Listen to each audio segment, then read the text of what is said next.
With Hashem's loving grace, this is Lazer Brody from the South Mediterranean coast in Israel. And just a few thoughts to share with you. And if you ever noticed that sometimes somebody may do something all their lives and not understand why they do it or the reason they do it. For example, what's the difference between a person being a religious person and a person being a believing person? Well, if you ask any religious person and say, how do you say the Shema prayer? And they'll say right away, pick up the glasses, Shema Yisrael, Hashem Elokeinu, Hashem Echad. They'll close their eyes and say, oh, that's interesting. Well, why do you close your eyes? Why do you cover your eyes? Not just close your eyes, you close your eyes tight. No, you cover your eyes. And so somebody new to the program could say, why do you cover your eyes? And 98% of people don't know why they cover their eyes when they say Shema. But the reason is, when we say Shema Yisrael is the declaration of our unswerving faith in the Almighty. Hear, O Israel, the Lord our God, the Lord is one. There's 3 words in the Torah, the 3 words of Emunah, we call them, Ein od milvado. There's nothing but Hashem. Nothing but Hashem. Everything, Hashem is behind everything. Our first principle of Emunah, he did, does, and will do everything. So when we cover our eyes, what's our eyes? Our eyes symbolize logic. This is something we could see. We could see the stars in the sky. We could see a palm tree. We could see one another. But we can't see with our eyes, with flesh and blood eyes. We can't see that Hashem is right there with us every moment of the day. That takes Emunah. So the eyes represent intellect, what we see and what we understand. And when we cover our eyes, it means that we're transcending from the level of intellect to the level of Emunah. Because where intellect leaves off, that's where Emunah begins. And this is our declaration of faith. No matter whether I understand, whether I don't understand, hear, O Israel, the Lord our God, the Lord is one. King David says this again, it's in the Torah. King David says this in Psalm 92.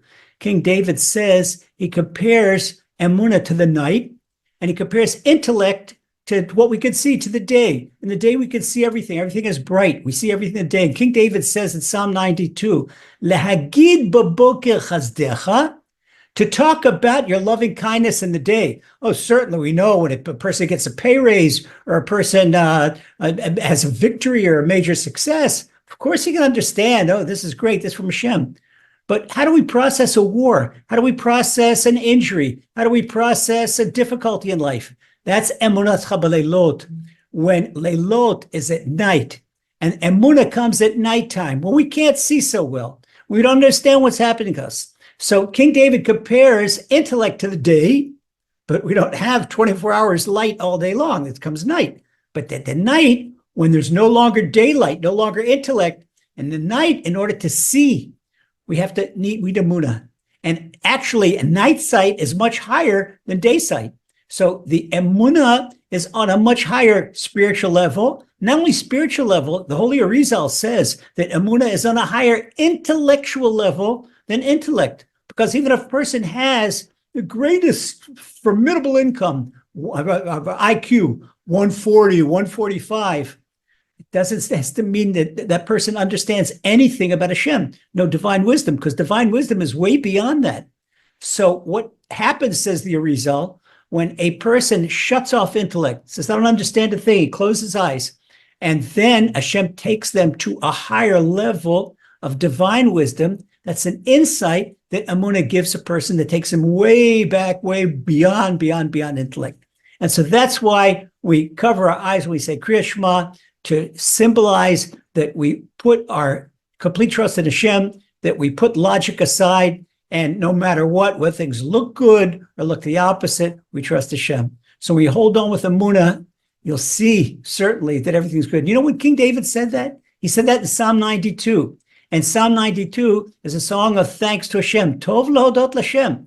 So a person, what's the juxtaposition between gratitude and emunah? Because when a person has gratitude to Hashem, no matter what's going on, a person says, thank you for something good, for something seemingly the opposite. Hashem says, so you thank me for something that's not so great? I'm going to give you many, many good reasons to thank me. And the exact opposite dynamic goes when a person complains, a person is bitter. When a person complains about something that there's really nothing to complain about, Hashem gives them reasons to complain. So to go to an upward spiral in our lives, to see more joy in our lives, to see more of Hashem's compassion, we do that by Emunah and gratitude, because gratitude fuels the Emunah. Gratitude is a product of Emunah. So with that, we should all hear good news from each other, and let's see each other soon. God bless.